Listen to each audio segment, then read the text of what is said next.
Yes, people, welcome back to Chelsea Perspective. It's game day, it's London Derby, bragging rights from the manager's perspective, from the fans' perspective, and from the club's perspective are at stake today. So it's a must-win game for the club. Please, if you're in the chat, let me know if you can hear me. I'm going to try to turn down the music a little bit, and I appreciate everybody that I see in the chat, including DJ Sarr. Nice to see you here, brother. Almighty Blues FC, my brother. Welcome. Data, you're all welcome to Chelsea Perspective. Mikhail dropped a message. I know he's a very busy man, and hopefully he will find time to participate in the conversation. Big up to you all, people, and thank you for finding time to be here. And again, please, if you're in the chat, do let me know. Okay, awesome. If you can hear me, I appreciate you letting me know that. Almighty Blues FC. Yeah, it's a very interesting one. Like I said before, bragging rights are at stake from the fans' perspective, from the club's perspective, and from the manager's perspective. Antonio Conte would want to turn this around and shock Chelsea even after the 2-0 lead at home. And Thomas Tuchel also would want to show that he's a better manager tactically and otherwise, and also get us into the first final in the year 2022. So yeah, I'm still waiting to see the lineup here. It's supposed to have been dropped in the fifth stand app, and the app that I'm using on the screen, it hasn't dropped yet. Okay, let me see. It may have been out. Let me see. Okay, as usual, the structure will be where the issue lies, and hopefully we'll see the issue soon. And Bobby Fairview, welcome back to Chelsea Perspective. And DJ Sub17, thank you for confirming that the lineup has been confirmed. I can see it here in the fifth stand up. It is Kepa, Arrizabalaga, Andreas, Christensen, Malang, Sarr, Antonio Rudiger, Cezar, Azpillicueta, Jorginho, Kovacic, Hudson-Odoi, Mount, Lukaku, and Werner. So I probably got like 30% of my predicted lineup off, but we'll see. It remains to be seen what structure that Tuchel will deploy today. Yeah, I see that Werner and Lukaku starts. Yeah, so we'll see what structure he deploys. That's where the issue usually lies. The fifth stand today. Let me see if it says the formation. Like Bobby Fairview told me the other day, I cannot see anything about the structure of the formation. So the surprise for me in the line is Malang Sarr is there and Rudiger is there. So Sarr probably will start as a left back. I think that's a good option to have there because he's quick and he's also can put in last-ditch tackles just like Kochila. The only issue for me is that I think sometimes he can be, his challenges can be rash, and because I think you could argue because he's still young and with time that will go away. So I will wait to see the structure so that I can start analyzing it, and hopefully someone else will join me. And Just Viola, welcome back to Chelsea Perspective. Always good to see you. Yes, again, I wanted in my lineup, I rested Mason Mount because I think Tuchel, I had expected Tuchel to rest him and start him against Manchester City, but he is in the lineup. I wanted Hakim Ziyech to start this game because of late he's been in great form and he's has a very powerful vision. It just seemed as if he's starting to come into his own. He's been orchestrating great passes. Once you make the run, Ziyech will be the first to see you. And in the formation we played in the last two games we played, he's been brilliant, and I'm surprised why he's not starting. Maybe Tuchel prefers to play him against Manchester City than play him today. So I'm going to be taking your inputs in the chat one by one, and you know the format here. We will analyze the lineup, but we will also let the conversation in the chat drive the stream. Bless up, brother, and to those in the chat, thank you very much, Bobby Fairview. It's always nice to have you around. And DJ said, yeah, lineup confirmed. Yes, I've seen it before. Yep, I've seen that. Werner and Lukaku, it remains to be seen how they will be deployed. I'll keep checking the structure in the app I have on the screen to see when the structure shows. Welcome and well done. Big up to you, Just Viola. Always good to have you around. A big supporter of this channel, and to every other person in the channel, in the chat. So let's keep looking at the lineup here. Unfortunately for me, I don't have it on the screen yet because the app hasn't updated it. So looking at the lineup also, I think the midfield, well, Jorginho and Kovacic was also a combo I did not expect. To me, if you ask me, I say that's too much of a risk at this point. With 2 goals up, and Saúl Ñíguez hasn't done badly in the last 2 games he's played. He's dealt with the physical aspect of the game, that the Premier League teams are known for. He's also looked more confident than in his early days, in the early days of his Chelsea career. He's everywhere, great passes. He was able to control the game. So I'm surprised that he's not starting this game.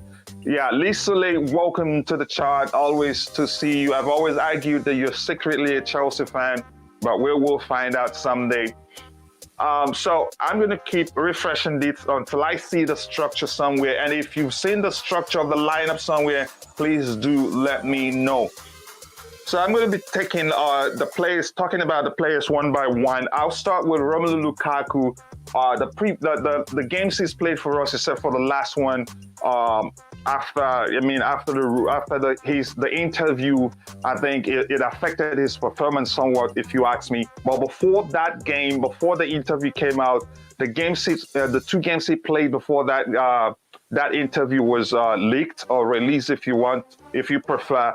I think he was brilliant. His pressing was awesome. He pressed from the front, and he even returned to help defend corner kicks and all that. And he got involved more in the play, and that was what I've been expecting from him, because that will help ensure that he gets integrated into the team as soon as possible. And he also looked better. He looked fitter, but all of a sudden, after the release of that interview, it seems like that was a bit of a setback for him.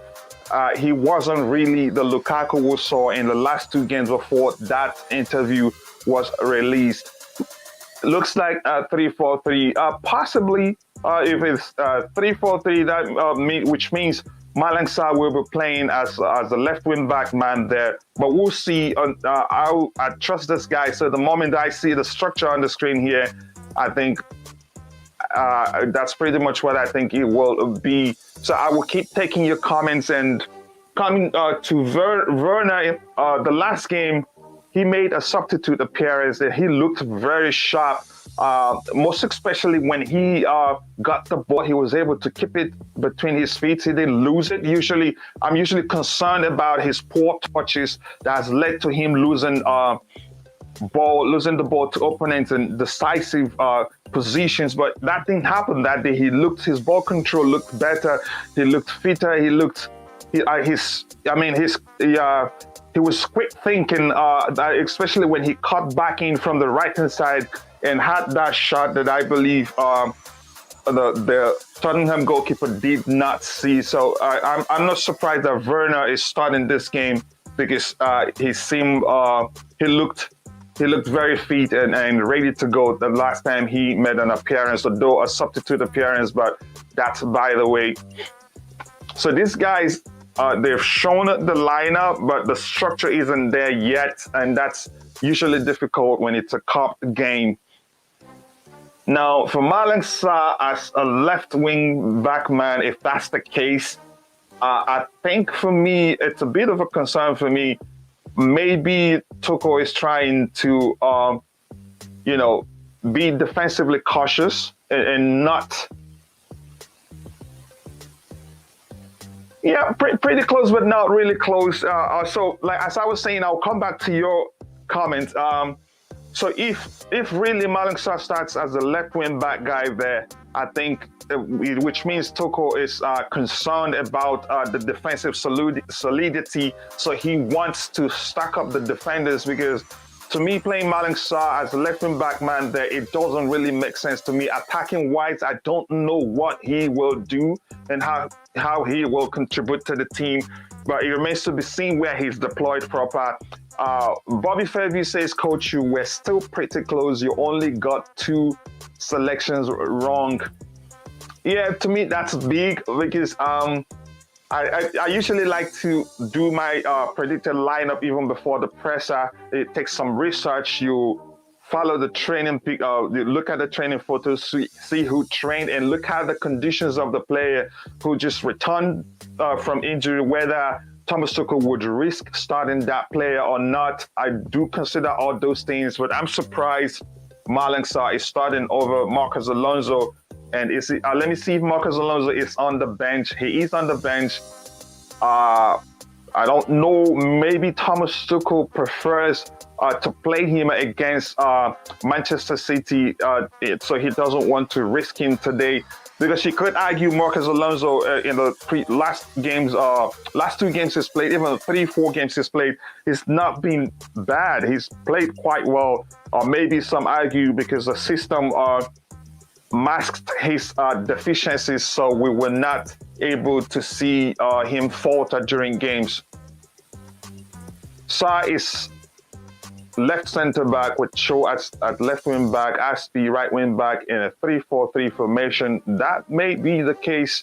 So we'll see what happens. Usually, even after us speculating what we think the formation is, when the game starts, it ends up being a different structure altogether.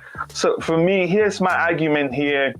If we're playing 3 at the back, then the question is, why do we have Andreas, Christensen, Antonio Rudiger, and also Malang Sarr? To me, I see if we're just taking the risk or riding the bus until the wheels fall off, because it's a risk to have Malang Sarr and Antonio Rudiger in the same game. Both can help us, facilitate the left centre-back position role very well. So I'm not sure why both of them are on the pitch at the same time. Stav, welcome back to Chelsea Perspective. Always good to have you around to analyze the team selection. Can you hear me, Stav? So while I wait for Stav, I can't hear him right now. So my argument is that it does not make sense to have Malang Sarr and Antonio Rudiger on the same pitch. What if something happens to both of them?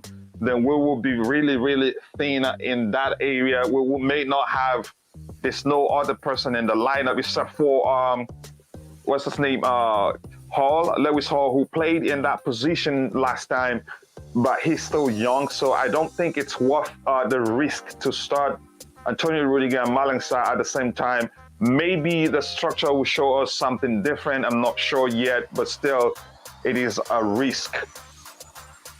Now, for the midfield, Cezar Azpillicueta, right wing back or right back, whichever it is, I think that's his natural position. I think he's shown how good he is at executing both positions, whether right wing back or right back. But the issue where he has some, pronounced deficiency, if you like, is when he plays as a right wing back man, because he doesn't contribute much going forward. Although he has some good crosses in him, but that's not enough for me when you play as a right wing back on the right wing back position. So that's the only concern I have whenever Cezar Azpillicueta starts as the right wing back man. Yes, let me put the link there so that whoever wants to join will join, and let's make it a very interesting conversation here. There you go. You have it in the chat, DJ Saab, and I gladly welcome you to the panel so we can talk about it. So, yeah, so Azpillicueta for me is better suited for right back and not really right wing back position, because that's not his. You could argue his preferred position. Stav, welcome back to Chelsea Perspective. Okay.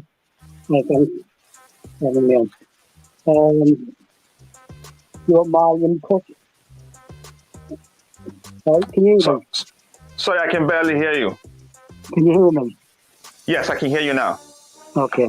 I've just been on the Fifth Stand app, and basically they're saying it's the usual system with the That's a three at the back.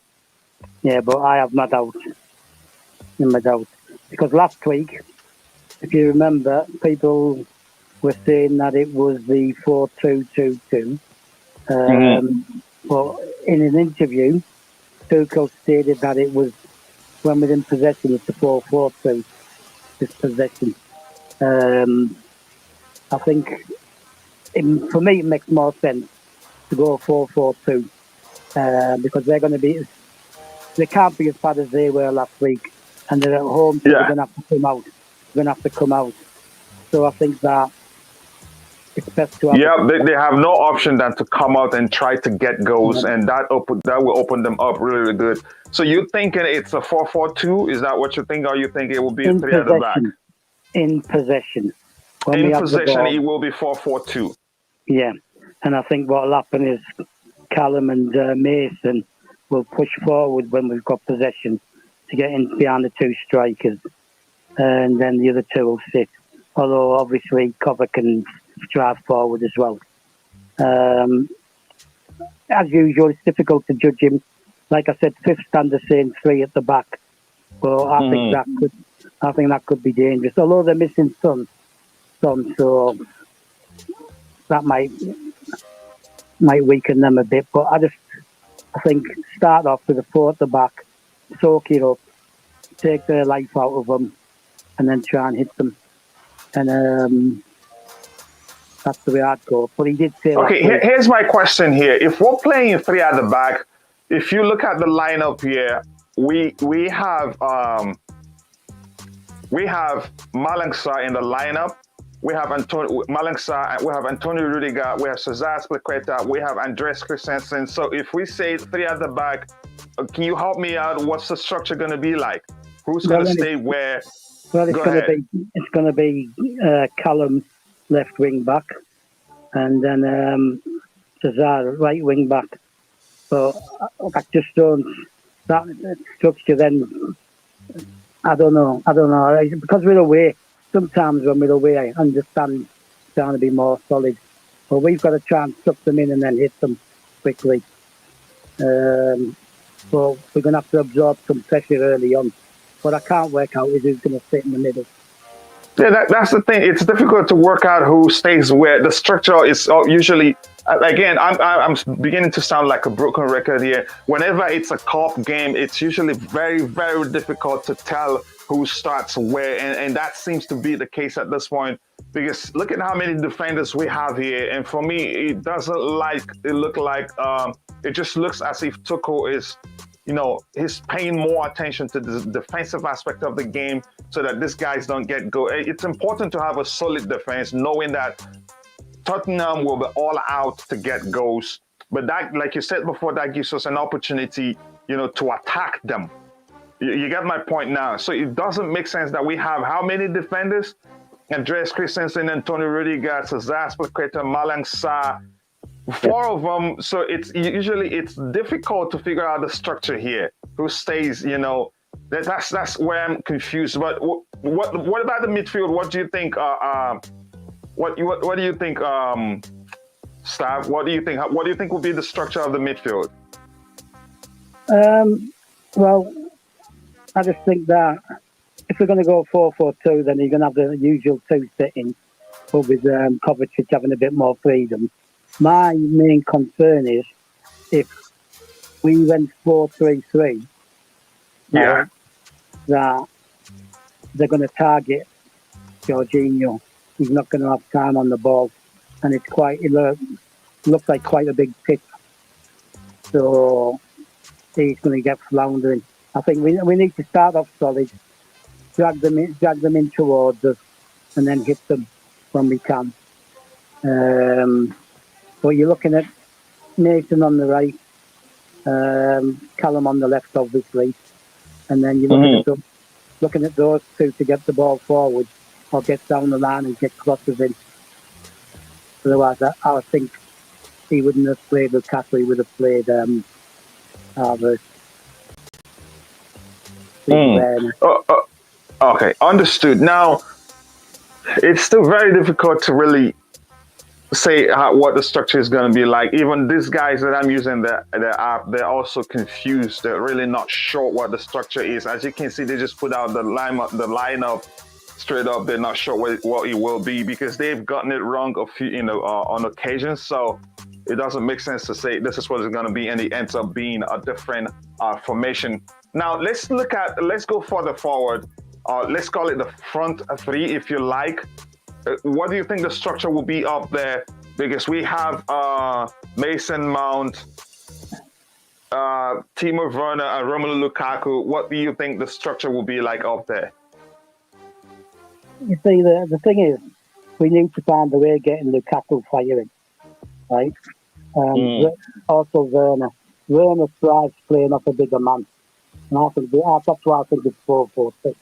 And if you put Callum and behind those two, then maybe you're going to have Mason sitting with the other two with the 4-3-3. But if the players break the back, I'm concerned about the wing backs getting back. So that's my concern with. I think here's the thing. If we want to get Lukaku and Werner firing, and we don't have Ziyech on the pitch, I think you could argue in terms of the final creativity and the final thought.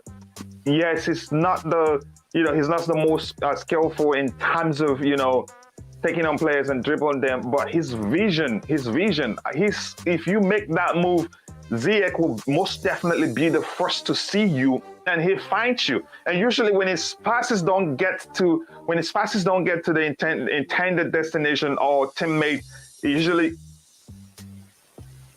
that's possibly the case. But we're not. This one is not done and dusted, Josh. That's my argument.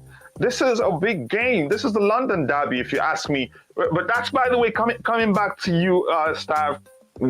Where's the creativity gonna come from in the front three when Ziyech isn't on the pitch? Yes, Mount is good. He's quick. His industry is great. But I think we lack a little bit there. Okay, I think it's 3-4-3 as the screen has it here. So how will we? Where's the creativity gonna come from in the front line? Well, there's no actual creative player, is there? Callum's all about running at people. Okay. Mason's better at playing the ball into the box.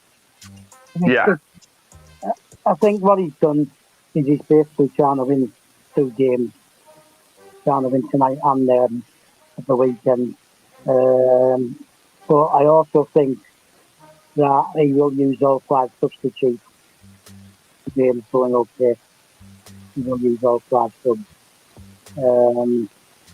I think what he's going to do is the only thing I can think of, if it's 4-3-3, he goes for it right at the beginning, starts to get a lead and then start taking players off the rest of the weekend.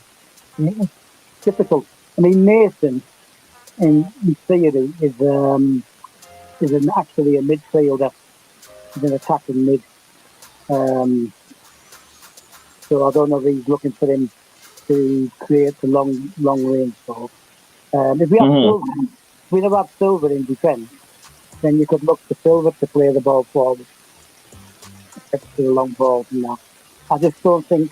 I mean, people keep going on about Jorginho's range of passing and stuff like that, but he very rarely plays the long ball and finds his target.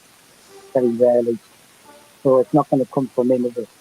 So you could have the Mason and Kovacic looking to drive with the ball, and you've got the possession.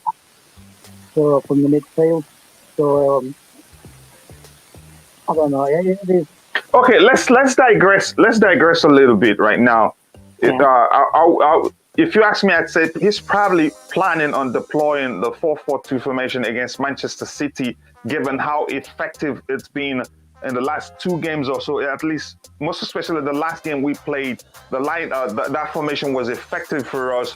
we were able to see the best of Hakim Ziyech and all the players that played. Even Antonio Conte looked like a big star, even in the first first leg against Tottenham. Now, why are we coming back to 3-4-3? If you ask me, why are we coming back to that formation? Because that's a formation that probably you could argue we've been playing for a long time, but you could argue that Antonio Conte is the master at deploying that formation. So why are we coming back to it? Because it just seemed, even you especially, I recall you've been clamoring, calling for a switch in system so that we can have more attacking players on the pitch. So we seeing how good that formation, how well our players can perform when we deploy that formation. So why are we coming back to this formation right now? Most especially when we played the last in the first leg, Tottenham, they looked clueless. They were not able to, play their game, and that's because we played a different formation that they didn't expect us to play. So if this is really the case here, why are we coming to this formation, staff? Well, I can only think that he's going to try and match him man for man. That he's going to go with the same system to match him up. But I still suspect that we're not playing our normal system. So you still suspect we're not playing three at the back? Is that what you're saying? Yeah, I think that we'll start with 4, and then he'll see how it goes, and then maybe switch to 3. But yeah, I think that's go ahead. Sort of more solid defensively at the back. Like what these last games have proven when we've gone with 4 at the back is we can play with 4. We can play with 4 at the back. Yeah. Yeah. When Tuchel first came to the club, the first interview, he stated he'd had meetings with the staff at the training ground that they'd filled him in about everything. And at that time, I've said this before in like live chats and things like that. At the time, he was basing the defence on what we'd been doing during December and January, and we were quite poor defensively, right? And I think that maybe he's trying it out now, and he's learning that we can defend with 4. Because it's always been my argument that why don't we go to back 4? Because Tuchel's capable of sorting out defences and his defending players, whereas Lampard didn't have a defensive bone in his body. He was incapable of organising a defence, right? I always had doubt. Any manager that goes 18 months with zonal marking and set piece just shows his naivety. Even as a player, he couldn't defend. And that's why they bought that Anthony Barry in, because he was a specialist defensive-wise. And that's why we got the zonal marking. But trouble with Lampard, he kept chopping and changing the defenders virtually every week. And then if we conceded goals, he was scapegoating the defenders. I mean, he left Lonzo out, he left Rudiger out. He even dropped Aspi, right? So he dropped Christensen. So because he just, and I just think Tuchel's 3 or 4 levels above Lampard at this moment in time. And he can organise his team, play in any system. And I like a system where we've got more attackers on the pitch. Because more attackers. It's common sense. And even Ziyech directly, I'm not going to say he had a dig at Thomas Tuchel. He said something about usually we have 5 defenders, but today we had just saw something like that, something similar. But that shows you how happy he was to have had the freedom he had in the last game we played. And before we continue to start, let me say welcome to Moshood Olakunle. I think this is the first time I am seeing you in the chart, and welcome to Chelsea Perspective, my brother. And please feel at home, smash that like button, and also subscribe to the channel if you haven't, because we have some great show lined up, some great videos, Blue Morning on every Saturday. I think you will enjoy them. So, Staff, coming back to you, why does it seem like Tuchel is reluctant in changing the formation or system, if you prefer. Is it because of the personnel we have? They're not, we're not well equipped to, to stick to 4-4-2 or to some 4-3-3, if you prefer, or 4-3-3 if you maybe, or other formations at least, but with four at the back. Do you think it's because we have system players who just are only equipped to play who only do well when we play three at the back? Well, every one of them defenders plays in a four internationally for their international teams. They play in a four, and I think because we won the Champions League, we had a fair bit of success with it at the beginning, and we thought, let's stick with it. But the thing is, some teams are now finding ways around that.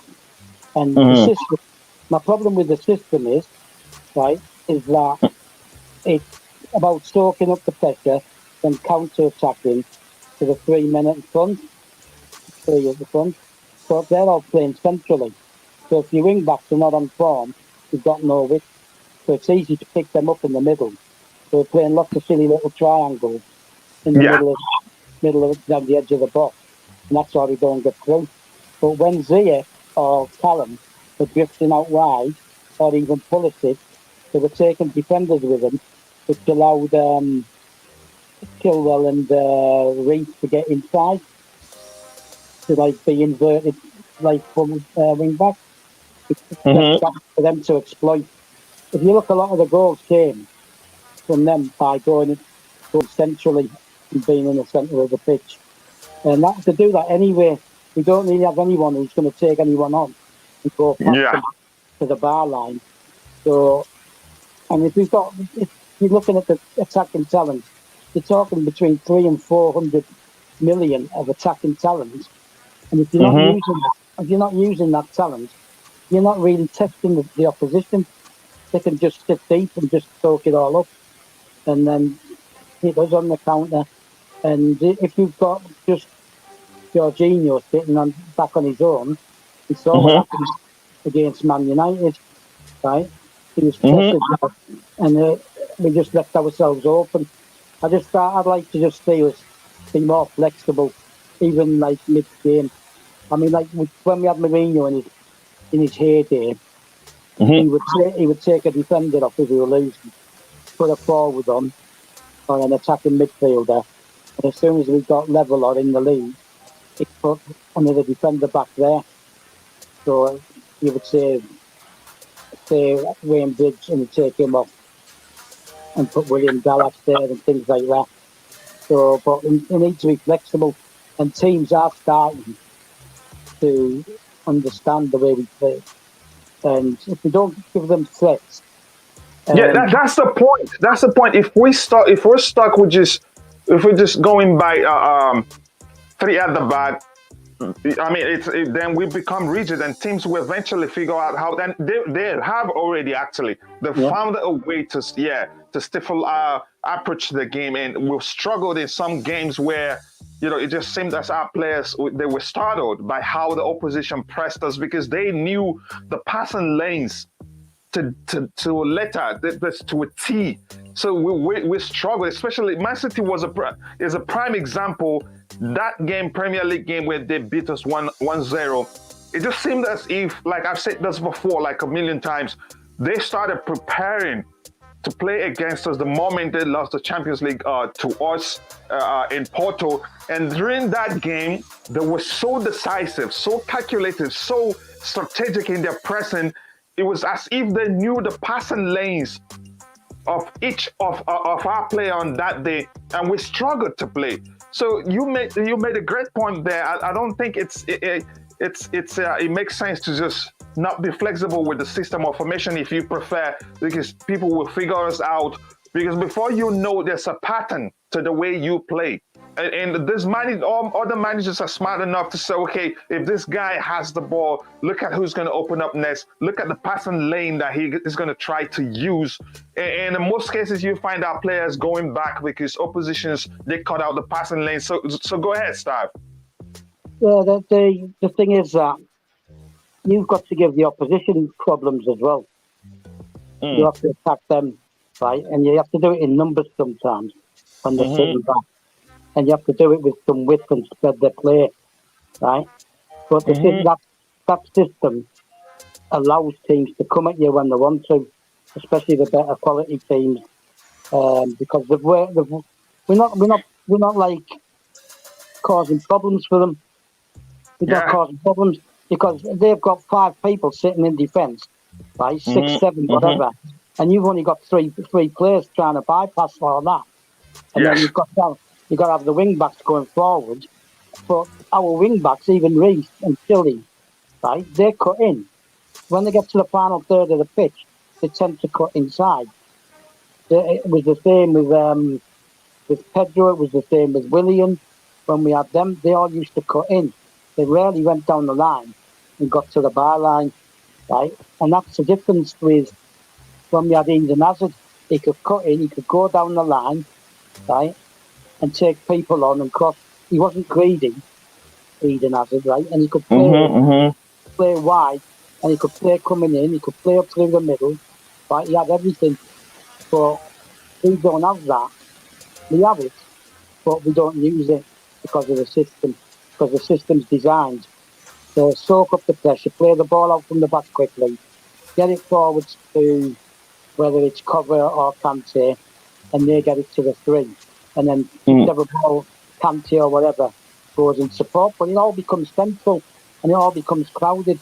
We need to start spreading them out. I mean, I watch Ajax a lot, every week actually, if the games don't clash. And their defence is nowhere near as good as ours. They don't have the defenders we have, right? And yet they still manage to get by, right? And they defend, and their wing backs get forward as well. Well, their full backs get forward as well. Yeah. Right? And then you got midfielders, centre midfielders drop in, like Makaleli used to in the old days. He used to drop in, didn't he, when a full back went forward.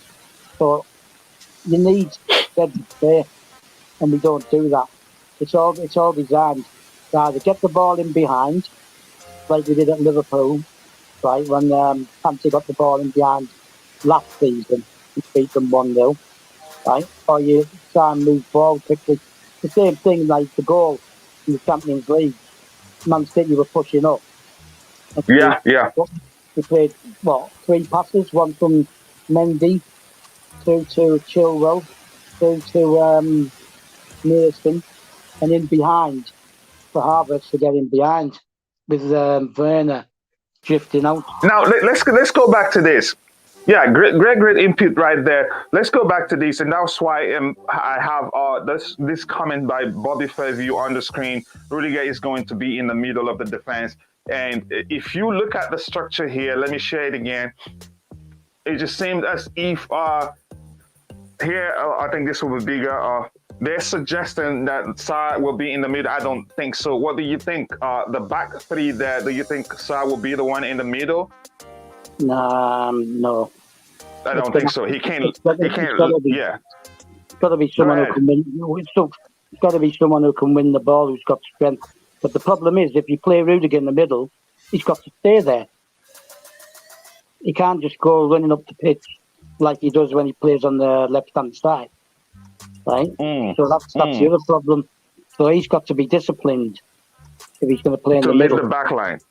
Yeah, he's got to be disciplined. But, I mean, you would say that Christensen's the ball player, isn't he? The long balls, who can play it out of the defence. I still think that we may see Silva in the second half. That's just my train of thought. I think what he's going to do, going to try, soak it up, hit them, and then start making changes, refreshing the players on the pitch, resting some people for the second half. If the game goes right, but I still worry about that 3-man defense. I still worry about it because I don't think that's the best approach to counter Antonio Conte's teams because he's a master at executing that formation. But here's another thing for me. If you ask me, if we're really playing three at the back, I think it will be Andreas Christensen in the middle, Antonio Rudiger on the right-hand side, and then Malang Sarr on the left-hand side. If you ask me, that's what I'm thinking, because Rudiger is comfortable playing on the right-hand side too. I think at some point in his career, in Roma, didn't he play as a right back? I didn't really watch him, but I don't watch Italian football much. Yeah, I think he did, but that's by the way. Now, something else I wanted to talk about. You said something I picked out from what you were saying about us sitting back and try to hit them on a break. Do you think that would be an effective approach? Because we're just 2 goals up. If we concede first, that's a problem. The second, conceding the second is just like this. It will be easy for them to score a second. And they still remember Moura has been like Ronaldo under Kante. He's scored some brilliant goals, that the type of goals I haven't seen him score before. And you know how quick he is. I mean, he's improved so much under Antonio Conte. So do you think it will be good for us to a good approach for us to sit back and try to hit them on a break? Don't you think that's a huge risk? Yeah, with a three is the risk. Mm-hmm. But with a 4, it's not, because you're covering both flanks, right? Like you said, Yes. Conte is going to be looking to get down the flanks, right? Mm-hmm. And bypass the midfield if he can. Yes. I haven't seen the Tottenham team, so I don't know. But after Sunday, when they struggled to win that cup game, Yes. they got a lot of abuse of their own fans, and they've got to save some face. So that's why I would prefer 4 at the back to pick up like the wide men who are attacking. Mm-hmm. If they're attacking, then you can take the ball up from there, and you know they're not going to go back, and that's your chance of like hitting it quick and then getting forward in numbers, because their full-backs, wing-backs, are going to be up the pitch. Not everyone's like Moses was at Chelsea. They have the ability to be up and down the pitch. I don't know. I think that start with a 4. People just instantly assume that it's going to be a 3 because we picked 3 centre halves there. But well, if you're going to be serious about it, it's 4 players that he sees as centre halves, isn't it? Because I mean, Dave, he sees him as Dave Azpillicueta. He sees him as a wing back, but he never plays him as a wing back when Reece is fit. So he's played on the right hand side of the 3, isn't he? Before I don't know. It's okay. Let's come back here. Let's look at this stats here, Stav. I understand your argument. If we look at the statistics here, Tottenham, they've been unbeaten in 4 home games, and we haven't lost in 10 games. And do you think these stats are here on the screen will come into play in any manner? I couldn't hear you clearly there. There's too much. I said, if you look at the screen right now, to the right-hand side, can you see my cursor here? I still can't hear you. I'm getting feedback off you. Okay, Tottenham are unbeaten in 4 home games. Yeah. And we haven't lost in 10 matches. Do you think that statistic on the screen right now will come into play in any way? No, it's irrelevant. It's a cup game, the semi-final. I don't think those stats really. Don't think those stats. And the thing is, there is natural dislike for each other, and that's like on, off the pitch and in the boardrooms. I don't think anybody gets on with each other. Yeah. I mean, like, as far as the fans go, they're probably the team we hate the most. So, and it's the same with them, right? Everyone says, oh, they hate Arsenal and stuff like that, but it dates back to the 80s and 90s and all the troubles, like off pitch troubles, and they're the 2 main rivals for that kind of thing. So that animosity spread to the boardrooms because obviously because Willian, we poached Willian in their eye off them. Roman bought us instead of them. The story is that he took a flight over the stadium, took one look at White Hart Lane and wasn't interested, although it's more likely to do with the fact we were in the Champions League and we had a better Premiership record. But there's a lot of hate and animosity there. And the players, I mean, you only have to look at that game where we drew and basically handed the title to Leicester. Yeah. You only have to look at the way they tried to kick hell out of us. I mean, we stood up to them, but they were basically trying to kick us into submission. And you could see that some of their players hate us as well. But I don't care. I like that. I like it. I mean, it makes it an interesting matchup. No matter the situation, it's overall it's a big game. It's a London derby. It's a semi-final game. The clubs. Bragging rights are at stake from the club's perspective, from the players' perspective, from the fans' perspective. I think, like you say, there's a big hate from. Big hate for each other for both teams. So, Stab, overall, what type of game are you expecting today? Do you expect a physical game like the first leg? Yeah. But I don't think Tottenham's physical approach in the first leg worked. No, it didn't work. But they weren't really physical because they didn't close us down quick enough. The onus is now on them. They have to come out and attack. So the home team, the 2-0 down, right?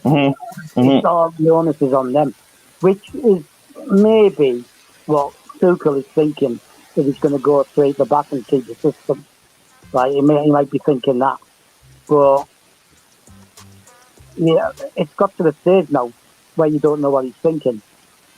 You don't know what he's thinking. Don't you like it that way? Don't you like it that it will be difficult for managers to know? Opposition managers know what he's thinking. He's unpredictable. Yeah, I like it. I like that. That's what I've said. Adaptability. Change it around. You know what I mean? Don't just do the same thing every single game.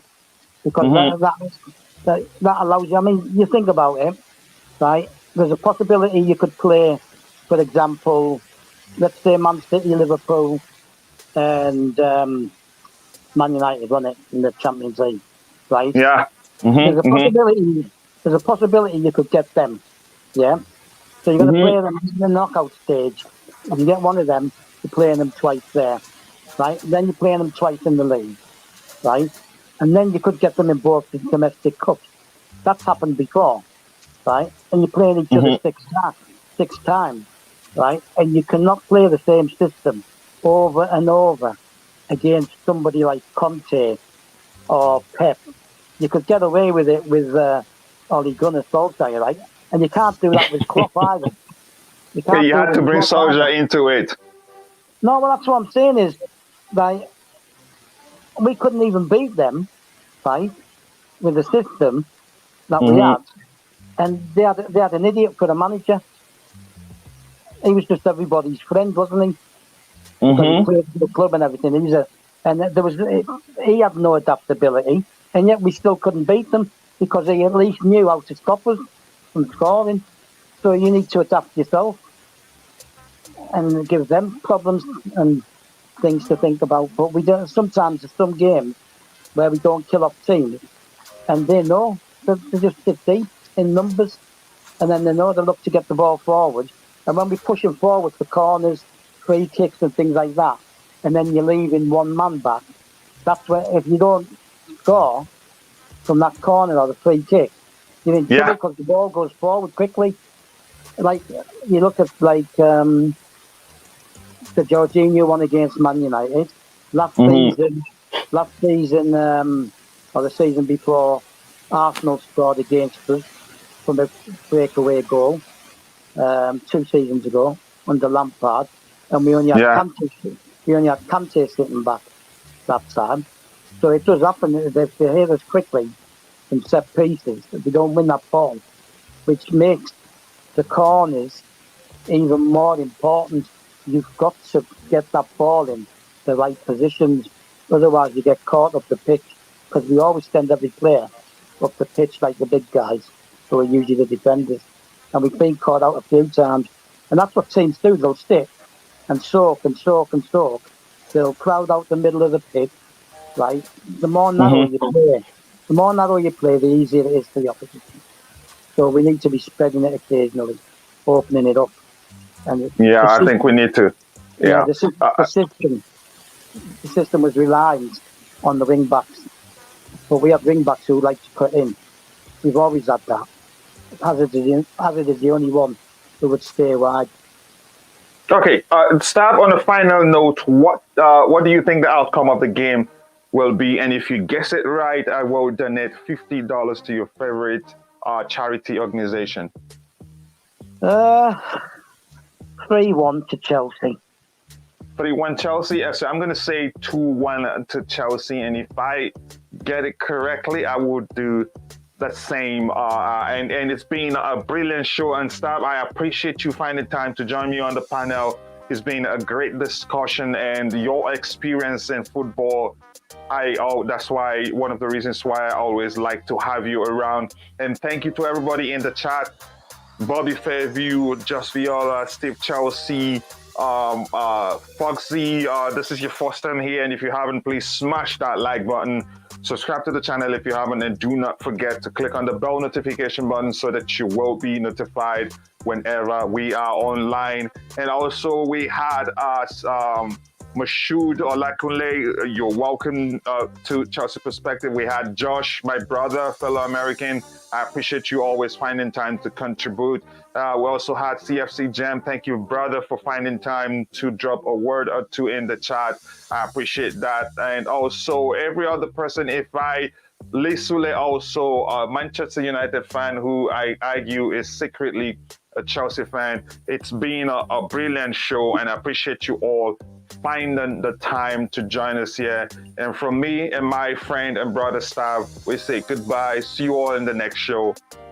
Cheers. Bye.